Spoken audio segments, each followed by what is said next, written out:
44 կետ այդ հռչակագրում լցված է Հայաստանին էական ու իրական բան չտվող լապշաներով։ Ամենակարևորը, Հայաստանը Եվրամիության անդամ դառնալու անգամ միջին հույս էլ չի կարող ունենալ։ Հայտը երբ ներկայացվի, սկսում է համապատասխանեցման տասնամյակների գործընթաց, որը ինչպես ցույց է տալիս Վրաստանի, Մոլդովայի, Ուկրաինայի փորձը, ընդամենը քաղաքական խայծ է, երկար ու անօգուտ։ Նիկոլը ի դեպ արդեն պատրաստ է չմտնելուն, ասում է ոչինչ, եթե չմտցնեն, գոնե կիմանանք, որ մեր չափանիշները եվրոպական են, որովհետև կարող է բոլոր կետերով գնաս մի 20 տարի, յատմից էլ դուրս գաս, տնտեսությունը դել քայքայես, հետո ասեն կներեք, մենք որոշեցինք չընդլայնվել։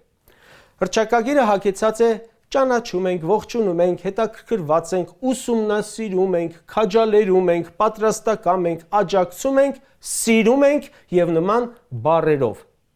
Դա էլ շաքարի պուդրան է։ Ասել ենք ու ասում ենք, Հայաստանի Հանրապետության դեպի Եվրամիություն գնացող ուղին կանգի առնելու Թուրքիայում։